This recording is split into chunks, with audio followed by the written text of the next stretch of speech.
Welcome to Teen Tutoring Tools. I'm so glad you're here. As a teen tutor mentor, you're not just helping younger students with their schoolwork, you're shaping how they feel about learning. And that matters more than you might think. My name is Mr. Andy Caesar, and I've worked in both the school system as a teacher and in community centers as well.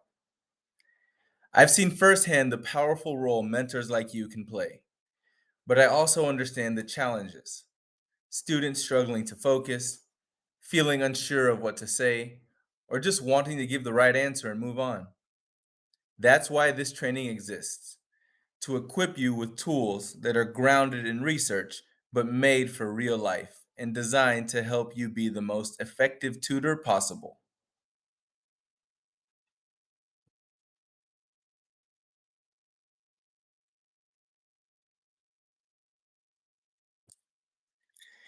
Here's something important. Students who receive consistent support from a tutor are 55% more likely to improve their grades. That's huge.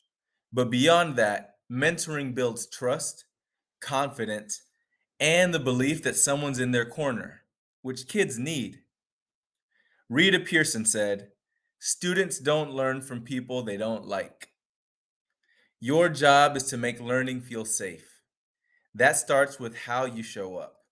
But more importantly, the fact that you show up consistently is how you show you care.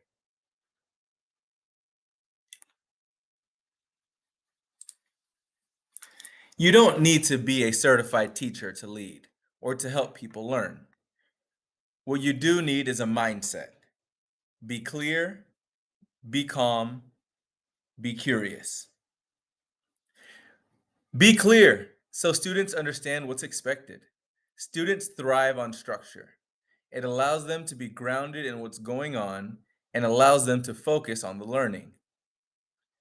Be calm because your energy sets the tone. Often, the content, be it reading or math or science, can be intimidating for students. In many cases, they've struggled. You've probably experienced this yourself as a student. Be curious because great tutors don't just give answers, they ask questions and they explore the path towards the right answer.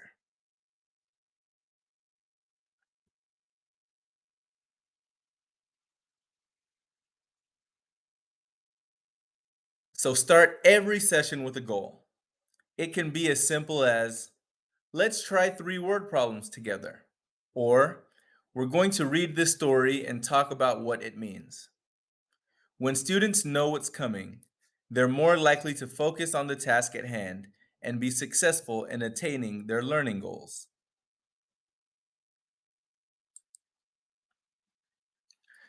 The research is clear.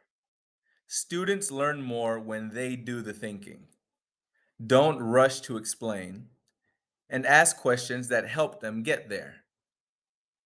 Instead of saying, you need to borrow from the tens place, you can ask, what do you think happens when the top number is smaller than the bottom number? Students have often been conditioned to just find the right answer. So if you give it to them, that's where their learning journey ends. Instead of telling, guide them. Use prompts like, what do you notice? Or, what do you already know about this?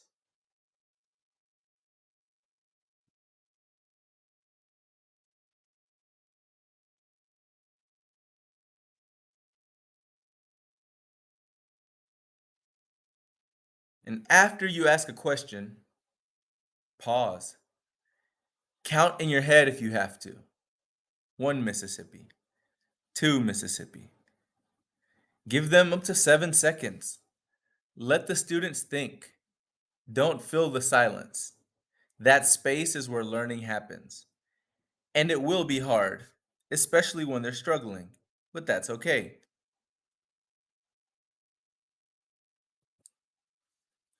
Students absolutely need to be corrected when they make a mistake, but feedback can be corrective while also being encouraging. Praise the effort and not just the outcome. Instead of, That's wrong.